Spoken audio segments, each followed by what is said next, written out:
प्रभु को नाम गौरव हो मु विश्वास करे आपण माने समस्ते वाक्य सुनिबा पाई आग्रह रछंती क्षुदा तृषा मनोभाव नै आसीचंती या मु विश्वास करे परमेश्वर आज आम सहित कथा हेबे कि नहीं कथा हेबे आमर परमेश्वर केमती परमेश्वर से कथा हेबा परमेश्वर सब समय रे से आम सहित कथा हुंती आम एक प्रकार जड़े परमेश्वर सेवा करुछु आज आम अल्प समय प्रभु को वाक्य कथबार्ता हेबा पुनरुत्थान रो साक्षी किए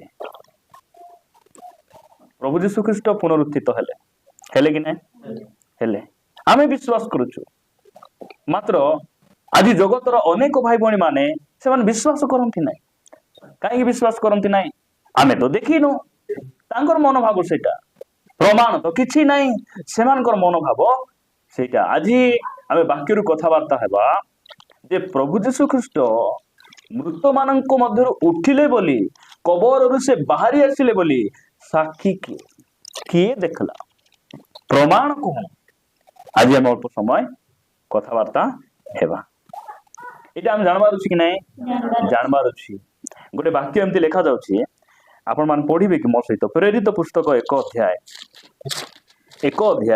21 और 22 पद मु पढुछि आपण मान ध्यान सहित सुनिबे लिखा जाए अतएव जोहन बाप्तिस्म देवा समय ठारू आरंभ करी आंभ मानक निकटरू ऊर्ध्वरे गृहीत हेबा दिन पर्यंत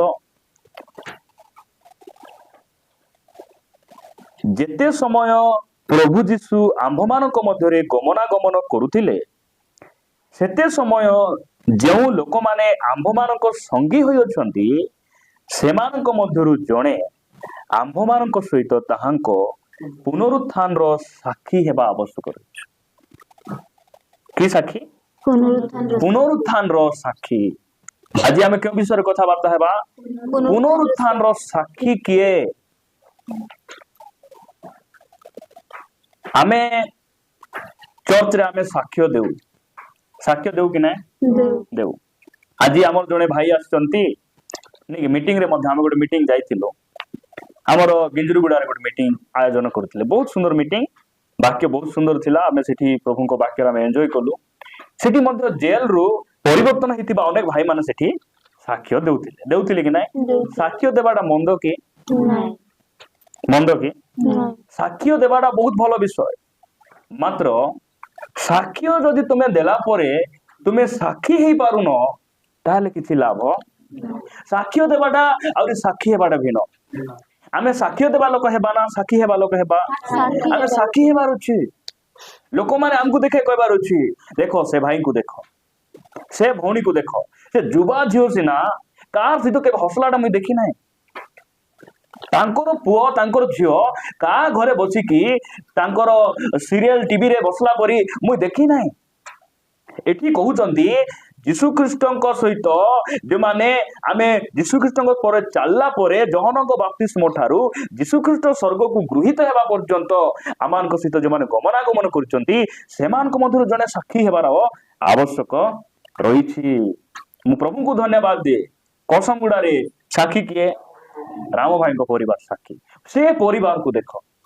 केंदार रे किए साक्षी जोहन भाई आ हरिबंधु भाई को परिवार से माने साक्षी हेबे कार साक्षी हेबे डाबुरो साक्षी नहीं ए जगतर साक्षी नहीं घर द्वारा तांकर घर देखो बोले देखो तो लोक मानकर विभिन्न प्रकार साक्षी अछि मात्र आमर पाखरे केउ साक्षी थिबार अछि देखो तांकर जीवन केमती ता कथाबार्ता केमती मंडली रे गला परे से माने बदली गले परिवर्तन हेई गले अनेक भाई माने अनेक लोक माने हम कोनती बागरा रे से भाई बदली गले हाय तांगर टिफिन तो मंद थिला नहीं तांगर लंच आका मद थिला राती रे डिनर आका से माने मद पिउथिले माने से माने बदली जाई छथि एटा होती से पुनरुत्थान रो साक्षी हम अल्प समय कथाबार्ता हेबा जे से पुनरुत्थान रो साक्षी कोन केउ माने सत्य जानी थिले प्रमाण कोन आज वाक्य रो हमें अल्प समय कथाबार्ता हेबा मो सहित आपण मान बाहर करिवे लूक लिखित सुसमाचार 24 अध्याय बाहर करंतु आनी चंदी लूक लिखित सुसमाचार सुविधा कि ना प्रभु गुंती किना देइचंती नहीं बाइबल काढले सब पुस्तक आमे धरि किना पळाय आसुचो ओके प्रभु का नाम गौरव पढ़ंतु 24 अध्याय 1 पदरु किए पढुछि देखबा आउ विश्राम बारे से माने विधि अनुसारे विश्राम कले किंतु सप्ताहर प्रथम दिनर अति प्रत्युषरे सकाळ सकाळ नहीं अति प्रत्युषरे से माने सेमानंक प्रस्तुत सुगंधी द्रव्य घेनी समाधि निकटकू गले मु एटा काहे की पढाउछि ए घटना को हम जानबार अछि ए घटना को होइतो आमर भाई भौणी माने तार आत्मिक अर्थ न जानले मध्य कहानी आकार रे मध्य एसो विषय में मन रखिबार आवश्यक अछि तापर पढंतु तळको पुणी से माने समाधि रु पत्थरटा गोढाई दिया जायथिबा देखिले मु कहूथिली ए पत्थर घुंचाइबार कारण कोन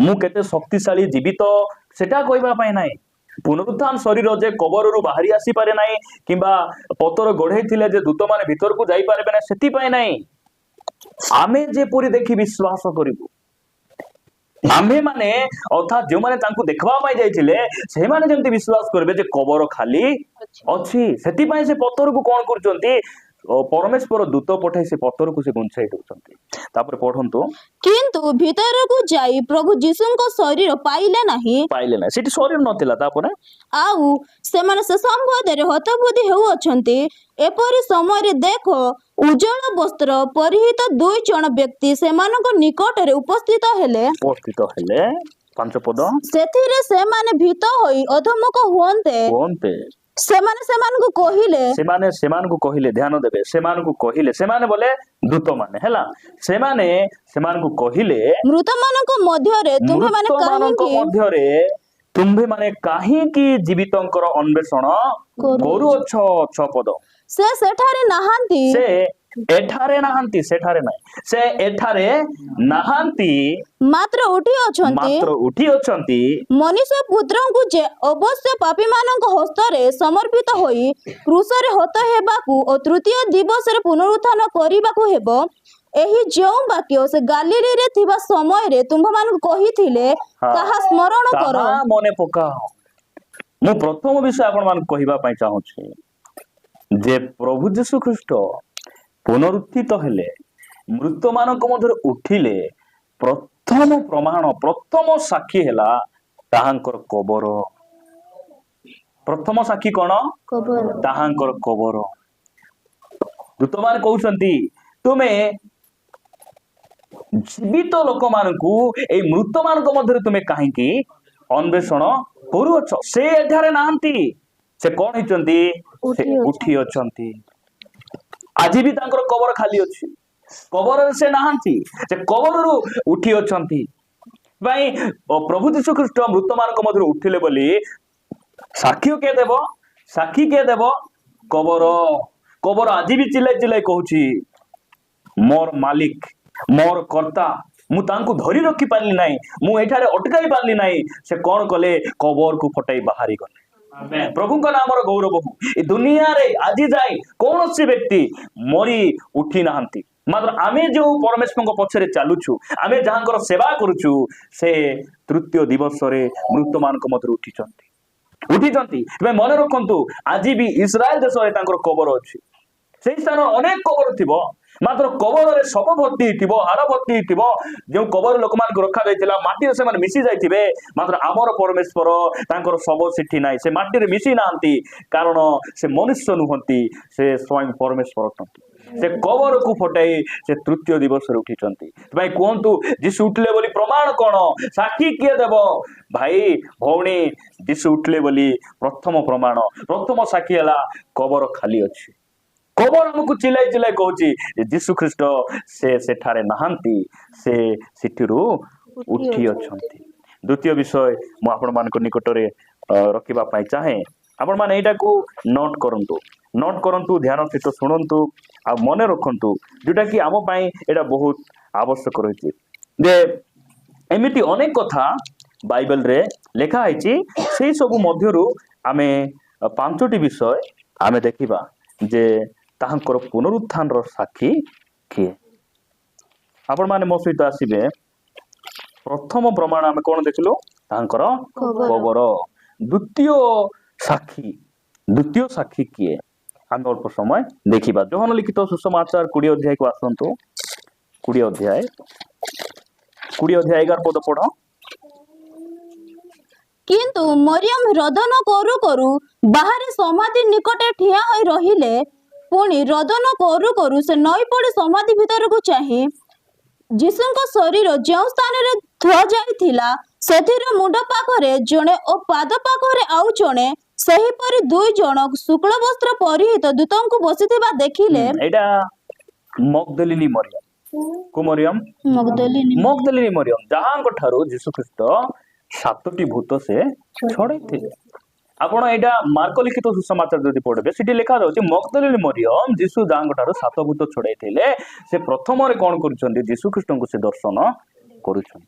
द्वितीय प्रमाण हैला मगदलिनी मरियम द्वितीय साक्षी ए होचन्ती। प्रथम विषय आमे कबर साक्षी बोली आमे देखलु।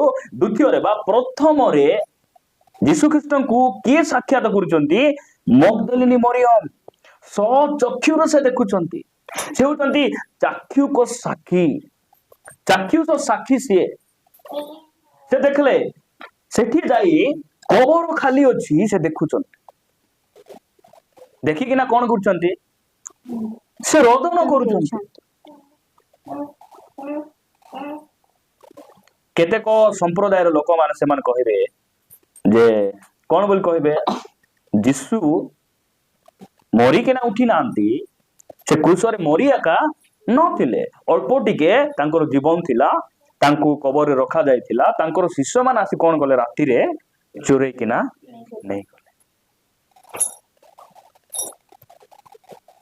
केते दुखर विषय जदि तांकर शिष्य माने चोरै किना नहीं गले मगदलिनी मरियम काहे कांदुथिले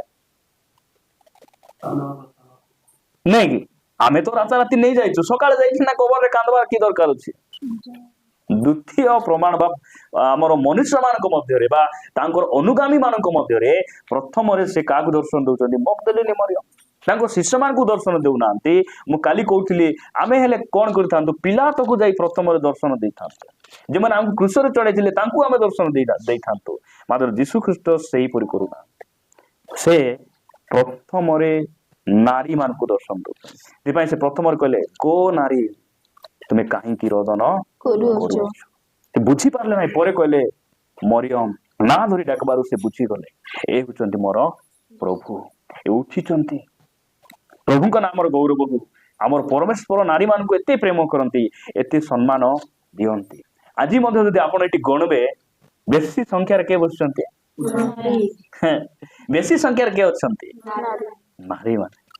एटा होची से परमेश्वर को प्रति प्रेम से आम नारी मान को बहुत प्रेम करती आ बहुत आदर करती। से प्रथम रे तांको देखा दे कहले रोदन करो नाही तापर तळको पढंतु से माने तांको कहिले एडा दूत मान कहउचंती गो नारी काहे के रोदन करू अछो। हां से मान को कहिले क्यों माने मोहर प्रभु को घेनी जाई अछंती आ ताहा को क्यों स्थान रे रखी अछंती ताहा मो जाने नाही। देखो 3 दिन प्रभु को ए नारी बा मरियम देखि नाते ताहा केते दुख मोर प्रभु को मुई देखबा पई चाहूछी।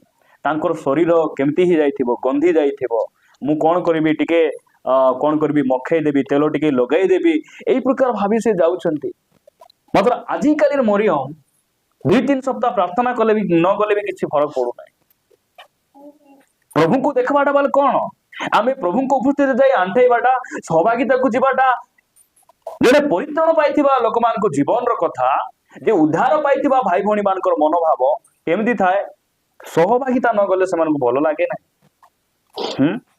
प्रभु को सहित सहभागिता रे न रहले उपस्थिति रे न रहले समान को भलो लागे ना। ये 3 दिन प्रभु को देखि ना दिए केमती होचंती आनकर मन भलो लागु नै मोर परमेश्वर को मु देखबा पाई चाहूची। आमे देखुचु जे द्वितीय रे आमे देखुचु ए मगदलिनी मरियम यीशु ख्रीष्ट को सचक्षुर से देखले तापरे से एहा कही पछको बुली पड़ी यीशु को ठिया होइथिबा देखिले କିନ୍ତୁ ସେ ଯେ ଯୀଶୁ ତାହା ଜାଣିଲେ ନାହିଁ। ସେ ଜାଣୁନାହାନ୍ତି। ସେ ତାପରେ ଯୀଶୁ ତାଙ୍କୁ କହିଲେ, କହିଲେ, ଗୋ ନାରୀ, ଗୋ ନାରୀ, କାହିଁକି ରୋଦନ କରୁଅଛ? କାହିଁକି ରୋଦନ କରୁଅଛ? କାହାର ଅନ୍ୱେଷଣ କରୁଅଛ? କାହାର ଅନ୍ୱେଷଣ କରୁଛ? ତୁମେ କାହାକୁ ଖୋଜୁଛ? ସେ ତାହାଙ୍କୁ ଉଦ୍ୟାନର ମାଳି ବୋଲି ମନେ କରି କହିଲେ, କହିଲେ, ମହାଶୟ, ମହାଶୟ, ଆପଣ ଯଦି ତାହାଙ୍କୁ ଘେନି ଯାଇ ଅଛନ୍ତି, ତାହା ହେଲେ ତାହାଙ୍କୁ କେଉଁ ସ୍ଥାନରେ ରଖି ଅଛନ୍ତି ମତେ କୁହନ୍ତୁ, ଆଉ ମୁଁ ତାହାଙ୍କୁ ଘେନି ଯିବି। ଦେଖ, ସତରେ ମଗଦଲିନୀ ମରିୟମ ଏକଲା ତାଙ୍କୁ ଟେକିକିନା ନେଇ ପାରିଥାନ୍ତେ? ନେଇ ପାରିଥାନ୍ତେ? ତାଙ୍କର ପ୍ରେମ କେତେ ଦେଖନ୍ତୁ ତ। ତାଙ୍କର ହୃଦୟର ଏତେ ପ୍ରଭୁଙ୍କ ପ୍ରତି ଗଭୀର ପ୍ରେମ। ସକାଳ ସକାଳ ବାହାରିଲା ପରେ ମାର୍କ ଲିଖିତ ସୁସମାଚାର ପଢିବେ ଆପଣ ମାନେ 16 ଅଧ୍ୟାୟ। ବାହାରିଲା ପରେ ମଗଦଲିନୀ ମରିୟମକୁ କେତେଟା ମା ମାନେ କହୁଛନ୍ତି, ଯିବୁ ଯେ ବଡ ପଥର ଗୋଟେ ରଖା ହେଇଛି ଜାଣିଛୁ ତ, କିଏ ଘୁଞ୍ଚାଇ ଦେବେ? ଏ କିଛି ଖାତିର କରୁନାହାନ୍ତି, ଚାଲ ଯିବା। ଗଲା ବେଳକୁ ପଥର ଅଟୋମେଟିକ ଘୁଞ୍ଚି ଯାଇଛି। ପ୍ରେଜ ଦ ଲର୍ଡ। ପ୍ରଭୁଙ୍କ ନାମର ଗୌରବ ହଉ। ଇଏ ନାଇଁ କି ଟେକି ନେବି ମୁଇଁ ମୋ ପ୍ରଭୁଙ୍କୁ ମୁଁ ଉଚ୍ଚେଇକି ନା କୋଉଠି ନେଇଛ? ସତରେ ଟେକି ହେବ? ଗୋଟେ ମା ଲୋକ, ଗୋଟେ ଏତେ ବଡ ଯୀଶୁ ଖ୍ରୀଷ୍ଟ, ସେ 33 ବର୍ଷ 6 ମାସର ଯୁବା, ସିଏ ତାଙ୍କୁ କେମିତି କି ଉଚ୍ଚେଇକିନା ସେ ନେବେ? ମାତ୍ର ମୁଁ ଯେମିତି କରିମି ସେ ନେବାଟା ନେବି। ପ୍ରଭୁଙ୍କ ପ୍ରତି କେତେ ପ୍ରେମ। ପ୍ରଭୁଙ୍କ ପ୍ରତି, ପ୍ରଭୁଙ୍କୁ ଦେଖିବା ପାଇଁ, ପ୍ରଭୁଙ୍କର କଥା ଶୁଣିବା ପାଇଁ ତାଙ୍କର ହୃଦୟରେ କେତେ ଗୋଟେ ଇଚ୍ଛା ରହିଛି। କାରଣ ସେ ଜାଣିଛନ୍ତି ମତେ 7ଟା ଭୂତ କିଏ ଛଡାଇଲେ? ଏହି ବ୍ୟକ୍ତି ଛଡାଇଥିଲେ। ମତେ ଭଲ ବାଟକୁ କିଏ ଆଣିଲେ? ମୋର ପ୍ରଭୁ ଆଣିଲେ।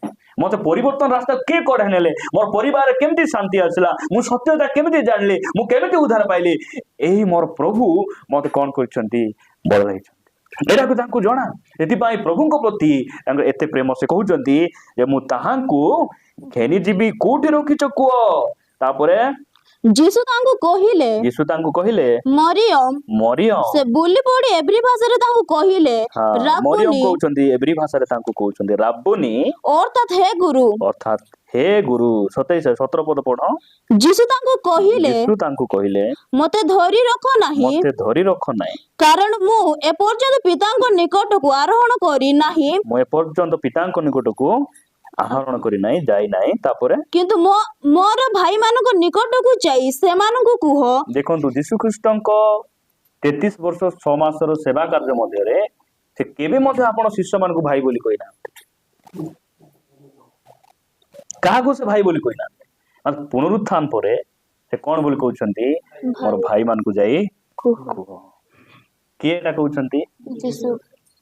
ଆମେ ହେଲେ ନାଇଁ, ମତେ ଟିକେ କିଏ ସାର୍ ବୋଲେ ହେଇଥାନ୍ତା, ପାଷ୍ଟର ବୋଲେ ହେଇଥାନ୍ତା, ମତେ ଟିକେ ରେଭରେଣ୍ଡ ବୋଲେ ହେଇଥାନ୍ତା, ଡକ୍ଟର ବୋଲେ ହେଇଥାନ୍ତା। ଆମର ପ୍ରଭୁ ସେମିତି ନାହାନ୍ତି। ମତେ ଗାଉନ ନ ପିନ୍ଧିଲେ କିଏ ସମ୍ମାନ ଦେବେ? ପିନ୍ଧିଥାଉ ଗାଉନ, ଭାଇ ଭଉଣୀ ମାନଙ୍କର ନାଇଟି ହେଲେ ନେଇକିନା ପିନ୍ଧ। ଲୋକମାନଙ୍କର ମନୋଭାବ ସେଟା।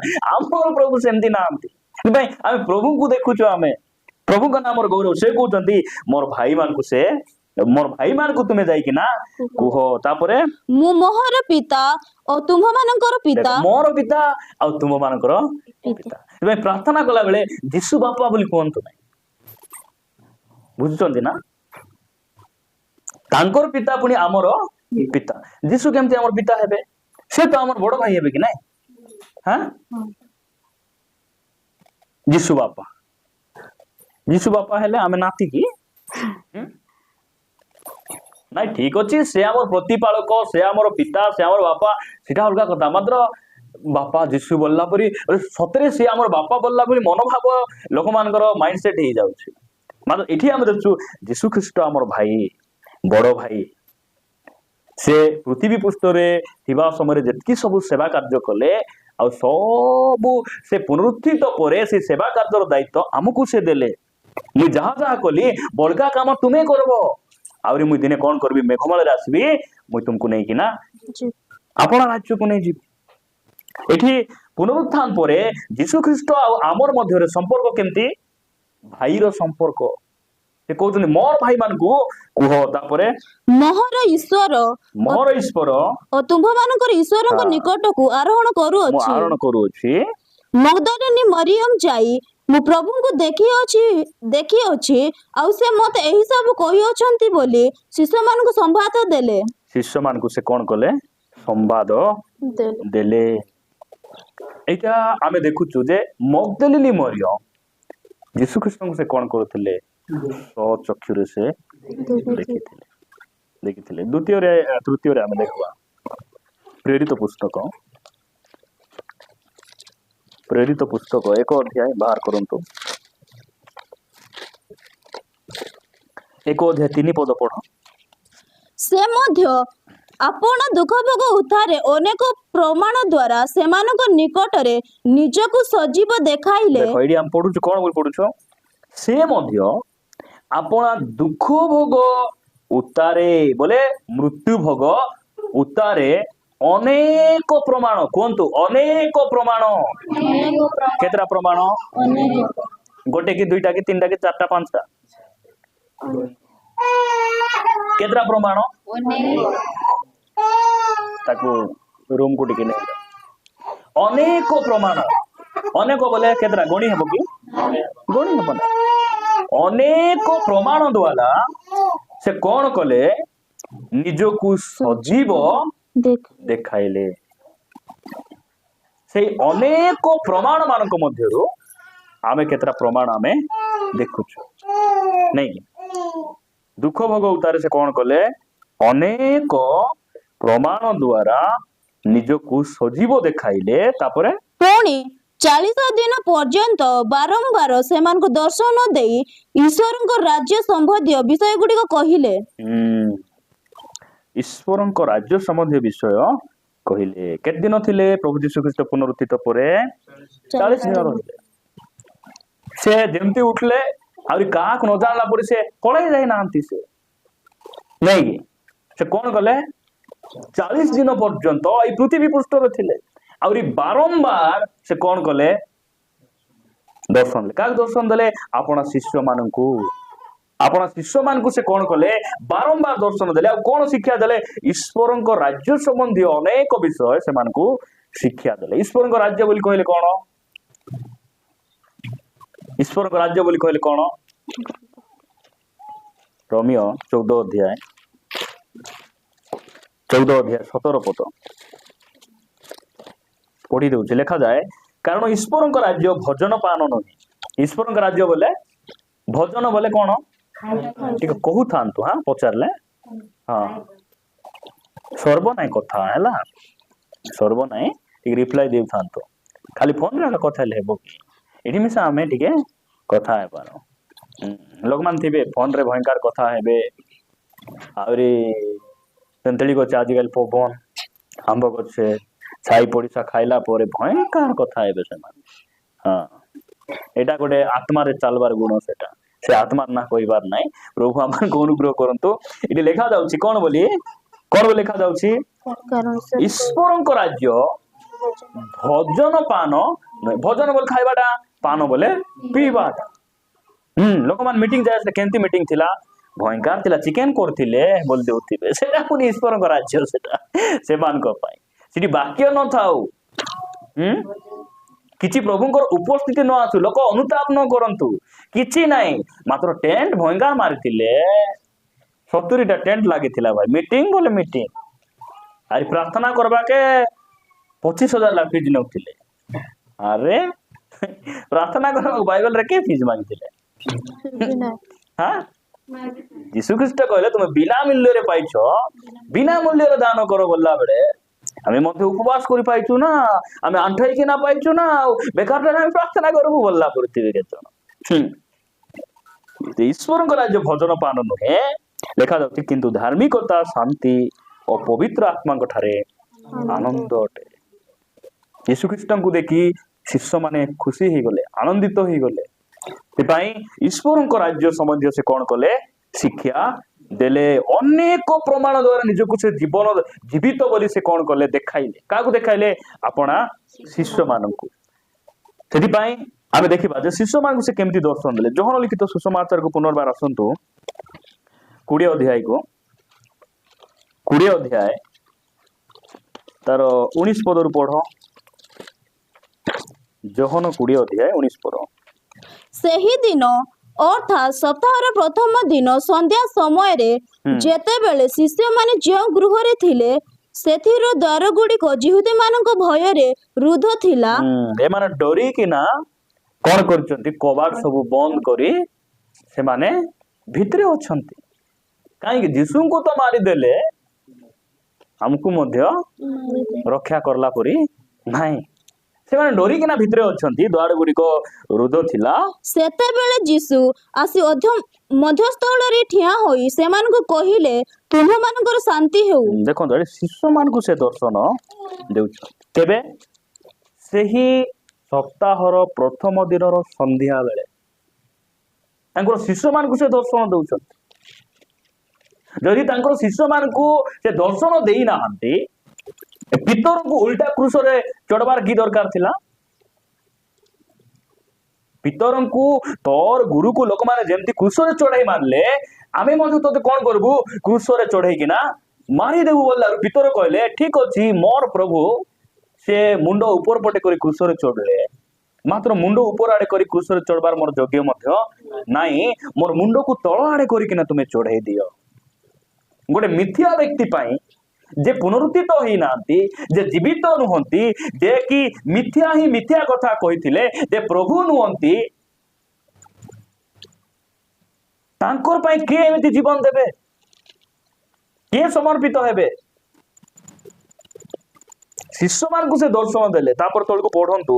ପୁଣି ଏହା କହି ସେ ସେମାନଙ୍କୁ ଆପଣା ହସ୍ତ ଓ କକ୍ଷ ଦେଶ ଦେଖାଇଲେ। ସେଥିରେ ଶିଷ୍ୟମାନେ ପ୍ରଭୁଙ୍କୁ ଦେଖି ଆନନ୍ଦିତ ହେଲେ। ଶିଷ୍ୟମାନେ ହଉଛନ୍ତି ସାକ୍ଷୀ। ଯୀଶୁଖ୍ରୀଷ୍ଟ ମରିଥିବା ଲୋକମାନଙ୍କ ମଧ୍ୟରେ ଉଠିଲେ ବୋଲି ସାକ୍ଷୀ କିଏ? ଶିଷ୍ୟମାନେ ସାକ୍ଷୀ ଅଟନ୍ତି। ସେଥିପାଇଁ ସେମାନେ ଶହୀଦ ହେଇଗଲେ ସିନା, ପ୍ରଭୁଙ୍କୁ ଛାଡିଲେ ନାହିଁ। ଆଜି ଯୀଶୁଖ୍ରୀଷ୍ଟ ଯଦି ସତ୍ୟ ନଥାନ୍ତେ, ସେ ପୁନରୁତ୍ଥିତ ହେଇ ନଥାନ୍ତେ, ସେ ଆପଣଙ୍କୁ ସଜୀବ ଦେଖାଇ ନଥାନ୍ତେ, ଆଜି ଖ୍ରୀଷ୍ଟିଆନିଟି ବଢୁଛି କାହିଁକି? ମନେ ରଖନ୍ତୁ, ଏଇ ପୃଥିବୀରେ ଯଦି କାହାର ଧର୍ମଶାସ୍ତ୍ରକୁ ଲୋକମାନେ ବେଶୀ ଚିରିଛନ୍ତି, ବେଶୀ ନିଆଁରେ ପଡେଇଛନ୍ତି, ସେଟା ହଉଛି ବାଇବେଲ। ମନେ ରଖନ୍ତୁ, ଏଟା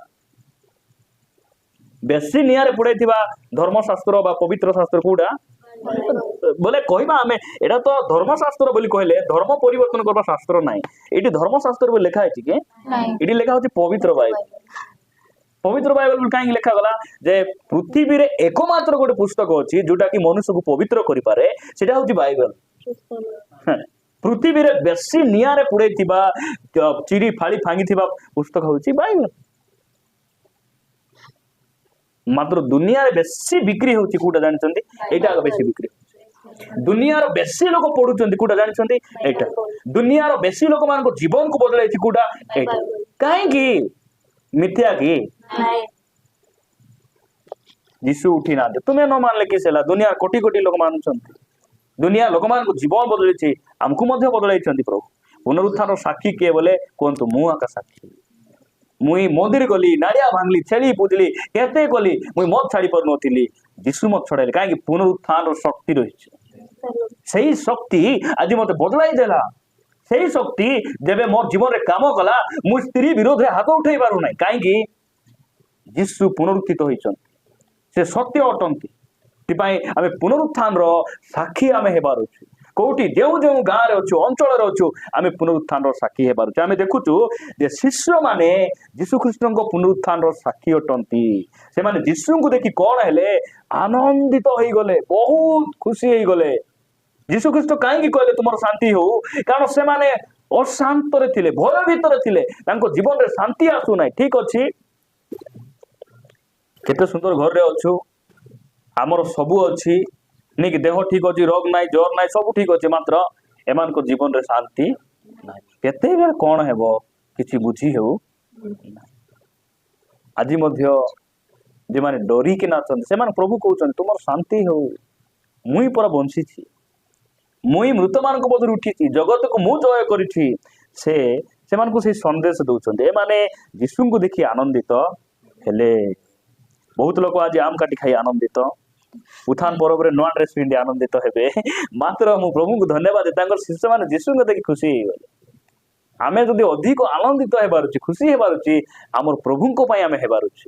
से देइथिबा परित्राण से देइथिबा सेही अशेष आनंद से देइथिबा शांति पई आमे कोन हेबारुछि आनंद करिवार आवश्यक से तळकु पढंतु जीसु सेमानकु पुनर्बार कहिले से बारंबार कहउछंती आहुरी कहउछंती पुनर्बार कहिले तुम्भमानकर शांति हेउ तुम्भमानकर शांति हेउ पिता जे प्रकारे मते प्रेरण करि पिता अछंती जे प्रकार मते प्रेरण करि अछंती मु मध्ये से प्रकारे तुम्भमानकु प्रेरण करू अछि मु मध्ये तुमको से प्रकार प्रेरण करूछि देखंतु केमिति भाबरे से कहउछंती यीशु ख्रीष्टଙ୍କ पापरे जे अधिकार थिला तळकु पडबे तुमे कार पाप क्षमा कले सेमानकर पाप क्षमा हेबो आ तुमे जदि कार पाप क्षमा करबो नै सेमानकर पाप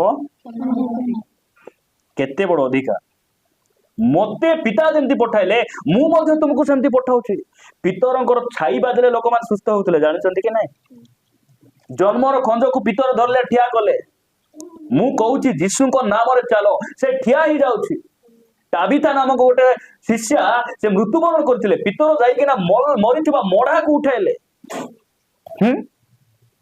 एटा से कहिबा कथा मते पिता जेमती पठाइले मु मध्ये तुमको सेमती पठा आपण माने देखबा को हिनस्ता दुसी पारंती मात्र सस्ता नुहंती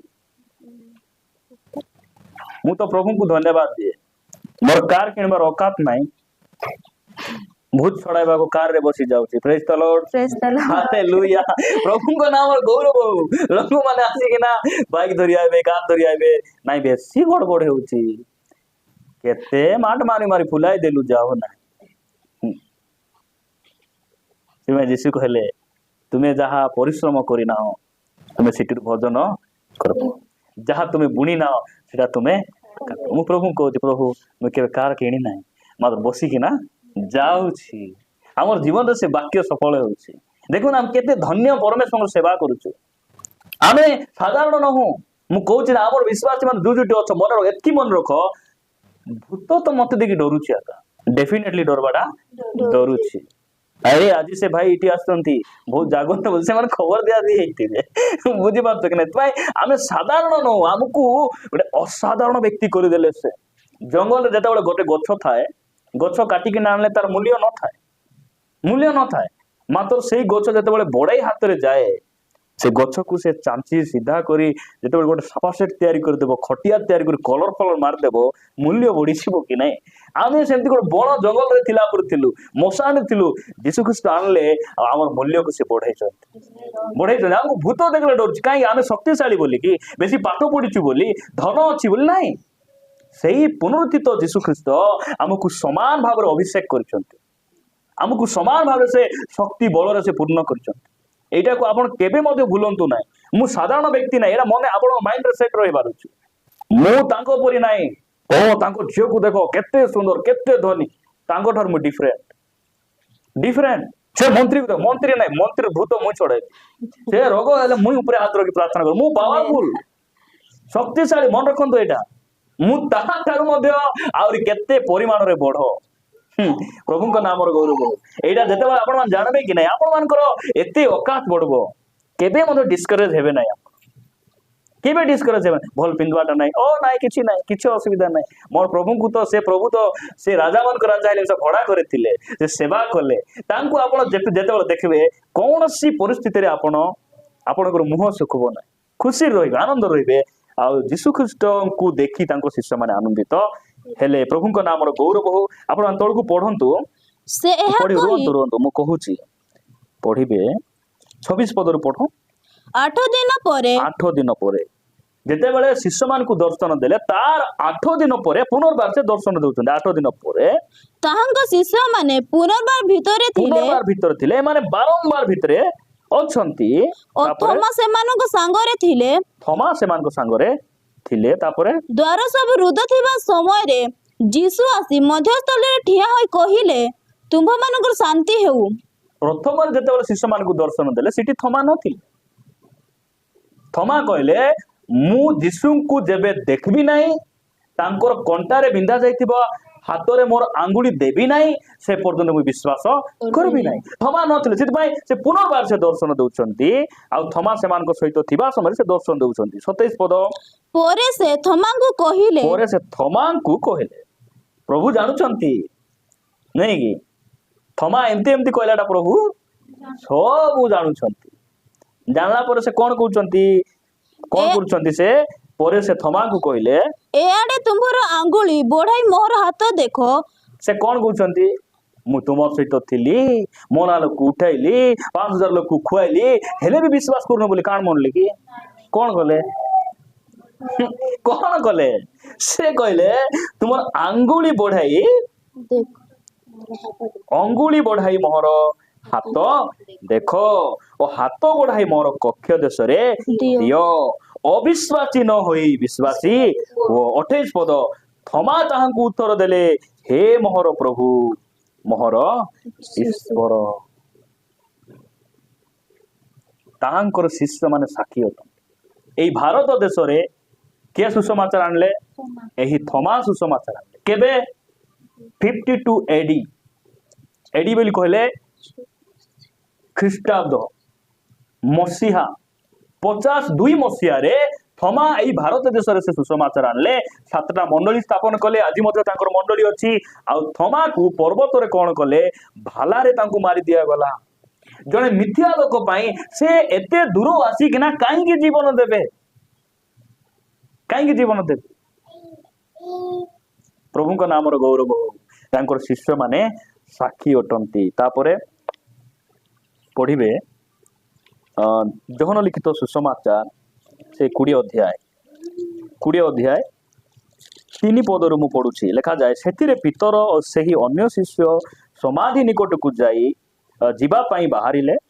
ସେମାନେ ଦୁହେଁ ଏକ ସାଙ୍ଗରେ ଦୌଡ଼ିବାକୁ ଲାଗିଲେ।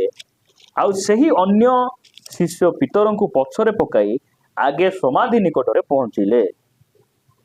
କେତେ ଜଣଙ୍କୁ ପଛରେ ରଖିଦେଇ ଭୟଙ୍କର ଧାଇଁ ପାରିଲେ ଯୀଶୁଙ୍କ ପାଇଁ। ଏ ଗୋଟେ ଲୋକ ତାହାକୁ ଛାଡି ଦେଇ ଅତିକ୍ରମ କରି ସେ ଧାଇଁ ସମାଧି ନିକଟରେ ପହଞ୍ଚିଲେ। ପୁଣି ନଈ ପଡି ଭିତରକୁ ଚାହିଁ ସରୁ ଲୁଗା ସବୁ ପଡିଥିବା ଦେଖିଲେ, ତଥାପି ସେ ଭିତରେ ପଶିଲେ ନାହିଁ। 6 ପଦ ପରେ ସିମୋନ ପିତର ମଧ୍ୟ ତାଙ୍କ ପଛେ ପଛେ ଆସି ପହଞ୍ଚିଲେ ଓ ସମାଧି ଭିତରେ ପ୍ରବେଶ କରି ଦେଖିଲେ ସେ ସରୁ ଲୁଗା ଗୁଡିକ ପଡିଅଛି। 7 ପଦ ପୁଣି ତାହାଙ୍କ ମୁଣ୍ଡରେ ଯେଉଁ ଗାମୁଛା ବନ୍ଧା ହୋଇଥିଲା ତାହା ସରୁ ଲୁଗା ସହିତ ନଥାଇ ଅଲଗା ଗୋଟିଏ ସ୍ଥାନରେ ଗୁଡା ହୋଇ ରହିଅଛି। ଯଦି ଶିଷ୍ୟମାନେ ତାଙ୍କୁ ଟେକିକିନା ନେଇଗଲେ, ଏ ସରୁ ଲୁଗା ଯୋଉ ମୁଣ୍ଡରେ ବନ୍ଧା ହେଇଥିଲା ଆଉ ଗୋଟେ ଲୁଗା ସହିତ ନଥାଇ ଏଟା କୋଉଠି ଅଛି? ଅଲଗା ଅଛି। କେମିତି ହେଇକିନା ଅଛି? ଇଂଲିଶରେ ଲେଖା ଯାଉଛି ଫଲ୍ଟ। ତାକୁ ଫଲ୍ଡ କରି ସଜାଇକିନା ଅଲଗା ରଖାଯାଇଛି। ଯୀଶୁ ଖ୍ରୀଷ୍ଟ କଣ କରୁଛନ୍ତି? ସେ କପଡାକୁ ସେ ଫଲ୍ଡ କରି ଗୋଟେ ଅଲଗା ଜାଗାରେ ରଖିକିନା ସେ ସେଠିରୁ ବାହାରି ଆସିଛନ୍ତି। ଏଇ ବାକ୍ୟ ଗୁଡିକ ଅନେକଙ୍କୁ ଜଣା ନାହିଁ, ସେମାନେ ଧ୍ୟାନ ସହିତ ପଢିବେ ନାହିଁ। ସେମାନେ ପ୍ରଭୁ ଆମକୁ ଶିଖାଉଛନ୍ତି। ଏଇଟା ହଉଛି ସେ ଉଠିଥିବାର ପ୍ରମାଣ ଗୁଡିକ। ଏଇଟା ହଉଛି ସେ ସାକ୍ଷୀ ମାନେ। ସେ ଲୁଗାକୁ ସେ କଣ କରୁଛନ୍ତି? ଗୁଢେଇକିନା ଅଲଗା ଜାଗାରେ ସେ ରଖିଛନ୍ତି। ତାପରେ ଆପଣ ପଢିବେ ଶେଷ ବିଷୟ ପଢି ଆମେ ପ୍ରାର୍ଥନା କରିବା। 1 କରନ୍ଥୀୟ 15 ଅଧ୍ୟାୟ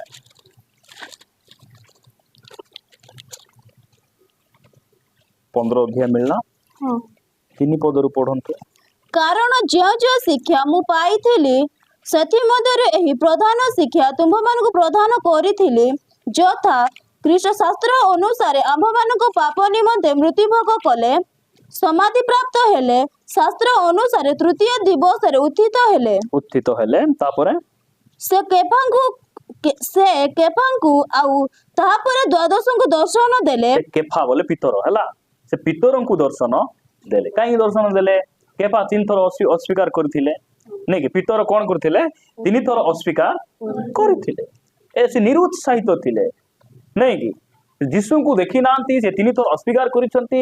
ଆଉ ପ୍ରଭୁ ତ ମରିଗଲେ, ଆହୁରି କଣ କରବାର ହେଲେ ବୋଲିଲା ପରି ତାଙ୍କର ମନ ଭିତରେ ଗୋଟେ ଅଛି। ତାଙ୍କୁ ଉତ୍ସାହ ଦେବା ପାଇଁ କଣ କରୁଛନ୍ତି? କେଫାଙ୍କୁ ସେ ଦର୍ଶନ ଦେଲେ। ତାପରେ ଏଉଠାରେ ଏକାଥରେ 500 ଠାରୁ ଅଧିକ ଭାଇମାନଙ୍କୁ ଦର୍ଶନ ଦେଲେ। 500ରୁ ଅଧିକ ଭାଇମାନଙ୍କୁ ସେ ଦର୍ଶନ ଦେଲେ। ସେମାନଙ୍କ ମଧ୍ୟରୁ ଅଧିକାଂଶ ଆଜି ପର୍ଯ୍ୟନ୍ତ ଜୀବିତ ଅଛନ୍ତି, କିନ୍ତୁ କେହି କେହି ମହାନିଦ୍ରା ପ୍ରାପ୍ତ ହୋଇଅଛନ୍ତି। ଜୀବିତ ଅଛନ୍ତି ବୋଲି କଣ? ନାଇଁ କି? ଯେ ସମୟରେ ଏ ବାକ୍ୟ ଲେଖାଗଲା, ନାଇଁ କି?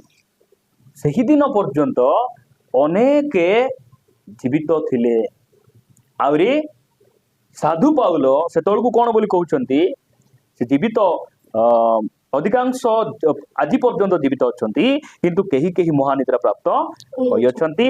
ତତ୍ପରେ ଯେ ଯାକୁବଙ୍କୁ ଆଉ ପରେ ସମସ୍ତ ପ୍ରେରିତଙ୍କୁ ଦର୍ଶନ ଦେଲେ, ଅବଶେଷରେ ଅକାଳ ଜାତ ପରି ଜଣେ ଯେ ମୁଁ, ସେ ମତେ ମଧ୍ୟ ଦର୍ଶନ ଦେଲେ। ସାଧୁ ପାଉଲ ସାକ୍ଷୀ ଅଟନ୍ତି। ସାଧୁ ପାଉଲଙ୍କୁ ପ୍ରଭୁ ଦର୍ଶନ ଦେଲେ କି ନାହିଁ? ଦର୍ଶନ ଦେଲେ। ସାଧୁ ପାଉଲ କେମିତି ଥିଲେ? ସେ ମଣ୍ଡଳୀକୁ ତାଳନା କରିବା ବ୍ୟକ୍ତି ଥିଲେ। ମଣ୍ଡଳୀ ଲୋକମାନଙ୍କୁ ବାନ୍ଧି କାରାଗାରରେ ଭର୍ତ୍ତି କରୁଥିଲେ। ଆଉ କେତେ ଲୋକ ବାନ୍ଧିକିନା ଯାଇ ଆଣିବି ଆଉ ଜେଲରେ ପକାଇକିନା ଭୟଙ୍କର ମାରବି ବୋଲିକିନା ଘୋଡ଼ା ଉପରେ ବସି ଦାମାସ୍କସ ପଥରେ ଯାଉଥିବା ସମୟରେ ଯୀଶୁ ତାଙ୍କୁ ଦର୍ଶନ ଦେଲେ। ଯେତେବେଳେ ଯୀଶୁଙ୍କୁ ଅଳ୍ପ ଟିକେ ଦେଖିଦେଲେ, ଘୋଡ଼ାରୁ ତଳେ ପଡ଼ିଗଲେ। ଏତେ ଶକ୍ତିଶାଳୀ ପରମେଶ୍ୱର ଆମର। ଲୋକ କହୁଛନ୍ତି ସେ କି ଦୁର୍ବଳ ପ୍ରଭୁ, ସେଠି ପଡ଼ିଗଲେ, ସେ କ୍ରୁଶରୁ ଉଦ୍ଧାର କରିପାରିଲେ ନାହିଁ। କାହିଁକି ଏମିତି କହୁଛନ୍ତି? ଖାଲି ଏମାନଙ୍କୁ କ୍ରୁଶର କଥା ଏକା ଜଣା। ଯୀଶୁ ଖ୍ରୀଷ୍ଟ ମରଲେ ବୋଲବାଟା ଜଣା, ମାତ୍ର ମରଲା ପରେ କେଉଁ ସବୁ ଘଟଣା ଘଟିଛି ସେମାନଙ୍କୁ ଜଣା ନାହିଁ। ସେମାନେ ଜାଣନ୍ତୁ କି ନ ଜାଣନ୍ତୁ ଆମର କିଛି ଯାଇ ଆସେ ନାହିଁ। ମାତ୍ର ଆମେ ଜାଣବା ଯେ ପ୍ରଭୁ ଯୀଶୁ ଖ୍ରୀଷ୍ଟ ଉଠିଲେ ବୋଲି ସାକ୍ଷୀ କିଏ? ଶେଷରେ ଆମେ ଦେଖୁଛୁ ସାଧୁ ପାଉଲ। ତାଙ୍କୁ ପ୍ରଭୁ କଣ କଲେ? ଦର୍ଶନ ଦେଲେ। ଯେତେବେଳେ ତାଙ୍କୁ ପ୍ରଭୁ ଦର୍ଶନ ଦଉଛନ୍ତି, ତାଙ୍କର ଜୀବନ କଣ ହେଇଯାଉଛି? ବଦଳି ଯାଉଛି, ପରିବର୍ତ୍ତନ ହେଇଯାଉଛି। ଯେତେବେଳେ ଯୀଶୁ ଖ୍ରୀଷ୍ଟ ତାଙ୍କୁ ଦର୍ଶନ ଦେଲେ, ସେ ମଲା ପରି ତଳେ ପଡ଼ିଗଲେ। ସେଇ ଆଲୋକକୁ ଅନେକ ଲୋକ ଦେଖିଲେ, ମାତ୍ର ଯୀଶୁ ଖ୍ରୀଷ୍ଟ ଯେଉଁ ଶବ୍ଦ ତାଙ୍କୁ କହିଲେ, କେହି ମଧ୍ୟ ଶୁଣିଲେ ନାହିଁ। ଜଣେ ଶୁଣିଲେ। ପ୍ରାର୍ଥନାରେ ମିଟିଂରେ ବହୁତ ଲୋକ ଯାଇଥିବେ, ମାତ୍ର ପ୍ରଭୁ ଅଳ୍ପ ଲୋକ ସହିତ କଥା ହୁଅନ୍ତି। ଅଳ୍ପ ଗୋଟେ ଦୁଇ ଜଣ ଲୋକଙ୍କୁ ପରମେଶ୍ୱର ବାକ୍ୟ ଦ୍ୱାରା କଥା ହୁଅନ୍ତି। ମୁଁ ଜାଣେ ନା ଆଜି ଯେତିକି ଜଣ ବସିଛୁ, ପରମେଶ୍ୱର ଏଇ ବାକ୍ୟ ଦ୍ୱାରା କାହାକୁ ଶିଖାଉଛନ୍ତି?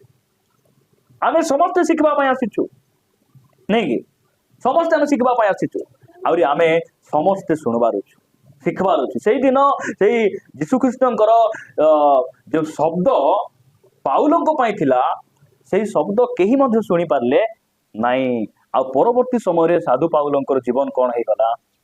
ପରିବର୍ତ୍ତନ ହେଇଗଲା। ଆଜି ଯଦି ଆମେ ପରିବର୍ତ୍ତନ ହେଇଛୁ, ଆଜି ଆମେ ସାହିରେ, ପରିବାରରେ ଆମେ ସାକ୍ଷୀ ହେଇପାରୁଛୁ, କାରଣ କଣ? ପ୍ରଭୁ ଆମ୍ଭମାନଙ୍କୁ ମଧ୍ୟ ସେ କଥା ହେଇଛନ୍ତି। ଆମ୍ଭମାନଙ୍କର ବିଶ୍ୱାସକୁ ମଧ୍ୟ ସେ କଣ କରିଛନ୍ତି? ବଢାଇଛନ୍ତି। ସେଥିପାଇଁ କହିବାର ପୁନରୁତ୍ଥାନର ସାକ୍ଷୀ କିଏ? କବର ସାକ୍ଷୀ। ଦ୍ୱିତୀୟରେ କିଏ ସାକ୍ଷୀ? ମଗଦଲିନୀ ମରିୟମ। ତୃତୀୟରେ ତାଙ୍କର ଶିଷ୍ୟମାନେ। ଚତୁର୍ଥରେ ପ୍ରଥମରେ କବର ସାକ୍ଷୀ, ଦ୍ୱିତୀୟରେ ମଗଦଲିନୀ ମରିୟମ, ତୃତୀୟରେ ତାହାଙ୍କର ଶିଷ୍ୟମାନେ, ଆଉ ଚତୁର୍ଥରେ ଯୋଉ ସମାଜରେ ଯୋଉ ଲୁଗା ଥିଲା, ନାଇକି, ସେ ଲୁଗା ଅନ୍ୟ ସ୍ଥାନରେ ଫୋଲ୍ଡିଂରେ ରଖାଯାଉଛି। କାରଣ ଯଦି ଶିଷ୍ୟମାନେ ଉଛେଇକିନା ନେଇଥାନ୍ତେ, ଏଇଟା ଫୋଲ୍ଡ କରି ରଖିଥିବା ସଜାଉତା ଲୁଗା ବୋଲି ଉଛାଇ ନେବେ କି? ନା ତରବରିଆରେ ଉଛାଇ ନେଇ ହେବ। ଲୁଗା କୋଉଠି ଥିବ, କଣ ଥିବ, ଫିଙ୍ଗ ଫାଙ୍ଗ ହେଇକିନା ଦୌଡ଼ି ହେଇକିନା ପଳେଇ ହେବ। ମାତ୍ର ସେମିତି ହଉନାହିଁ, କିଛି ଭେଲକି ହେବାର ନାହିଁ। ମୁଇଁ ତ ଉଠିବି ଆଉ। ପିତର ଯେତେବେଳେ ଜେଲ ଖୋଲା ହେଇଯାଉଛି, ପାଉଲ ଶିଲାଙ୍କର ଜେଲ ଗେଟ୍ ଖୋଲା ହେଇଯାଉଛି, ବଢିଆ ସୁବିଧା ହେଲା ରେ। ଶିଲା ଦେଖ ଭଲରେ ଧାଇଁବା ବୋଲଲେ କି ଠିଆ ହେଇଛନ୍ତି, ସେମାନେ କୋଉଠି ଯାଉନାହାନ୍ତି। ସେ ଜେଲର ଆସିକିନା ମଲା ପଡି ତାଙ୍କର ପାଦ ତଳେ ପଡିକିନା କହୁଛି, ତୁମେ ଯାଅ ବେ ବୋଲି କହିଲା। ଆମେ କେମିତି ଯିବୁ? ତୁମର ସେ ଶାସନକର୍ତ୍ତାକୁ ଡାକ, ଆମକୁ ଜେଲରେ କାହିଁକି ରଖିଥିଲ? ବିଚାର କରି ଆମକୁ ଡିସାଇଡ କରିକିନା ଛାଡ ବୋଲୁଛନ୍ତି। ସେମାନେ ଯାଉନାହାନ୍ତି। ଯୀଶୁ ଖ୍ରୀଷ୍ଟ ମଧ୍ୟ ଉଠିଲା ପରେ ସେ ଭେଲକା ହେଇ ଆହୁରି ଧରିକିନା କ୍ରୁଶରେ ଚଢାଇ ଦେବେ ବୋଲିଲା ପରେ ନାହିଁ। ସେ 40 ଦିନ ଧରି ପୃଥିବୀରେ ଥିଲେ, ସେ ଅନେକ ଲୋକମାନଙ୍କୁ ସେ ଦର୍ଶନ ଦେଲେ। ଏଠି ଆମେ ଦେଖୁଛୁ ଚତୁର୍ଥ ପ୍ରମାଣ। ଆଉ ପଞ୍ଚମରେ ଆମେ ଦେଖୁଛୁ ସାଧୁ ପାଉଲ। ଆଉ ଏତିକି ମନେ ରଖନ୍ତୁ, ଆମ୍ଭେମାନେ ମଧ୍ୟ ପୁନରୁତ୍ଥାନର ସାକ୍ଷୀ ଅଟୁ। ପୁନରୁତ୍ଥାନର ସାକ୍ଷୀ। ସେଇ ପୁନରୁତ୍ଥିତ ଯୀଶୁ ଖ୍ରୀଷ୍ଟ ଆମର ଜୀବନକୁ ବଦଳାଇଛନ୍ତି। ନହେଲେ ଆଜି ଏଠି ଆମେ ନଥାନ୍ତୁ, ମୟୂରୀ ବାଜାରରେ ଥାନ୍ତୁ, ସିନେମା ହଲରେ ଥାନ୍ତୁ, ବାଲି ଦେଖିବାକୁ ଯାଇଥାନ୍ତୁ, ଯାତ୍ରା ଦେଖିବାକୁ ଯାଇଥାନ୍ତୁ। କାହିଁକି ଆମେ ଯାଇପାରିଲୁ ନାହିଁ ସେଠି? କାରଣ ପୁନରୁତ୍ଥିତ ଯୀଶୁ ଖ୍ରୀଷ୍ଟଙ୍କର ସେହି ଶିକ୍ଷା, ପୁନରୁତ୍ଥିତ ଯୀଶୁ ଖ୍ରୀଷ୍ଟଙ୍କର ସେହି ଶକ୍ତି ଆଜି ଆମକୁ କଣ କରିଛି? ପରିବର୍ତ୍ତନ।